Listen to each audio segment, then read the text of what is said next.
ka na. Ako si Dr. P para PG, gano'n. PG? Ano pang guidance? Okay.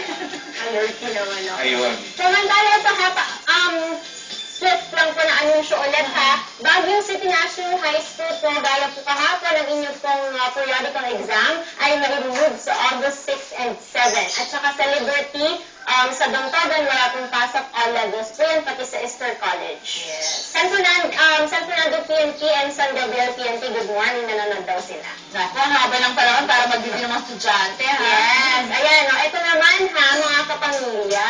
So pag umuulan, gaya ng sabi ko sa inyo kanina, ako ayoko talaga nababasahin pa ako. Never mo ba na-try na maglaro sa ulan? Na-try ko naman, pero ikaw ba ba? Ginagawa kong swimming pool yun ng bata. Ay, nagdadaya. May mga floating Mga objects drum kasi Oo. kuminsan. Nag-swimming na styrofoam in everything, di ba yan nga? Ganun. Truly, ako nung yung boat, yung papel. Tapos nung bata ako, may team ako nung bata ako, nakaluta ako sa styrofoam. Sabi nung mga bata, ay, naku, yan ang cause ng leptospirosis. Wala akong daga pala.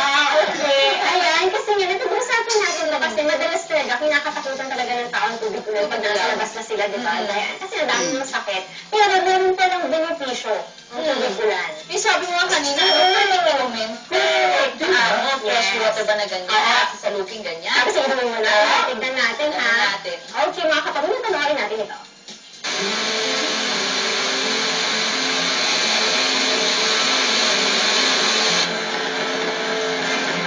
Tuwing bumubuo sa ulan, hindi na maiiwasang kalapit nito yung mga sakit tulad ng ubo, sipon at lagnat.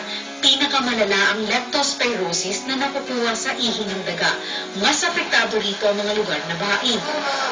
Nariyan din ang banta ng mga pagguho ng lupa.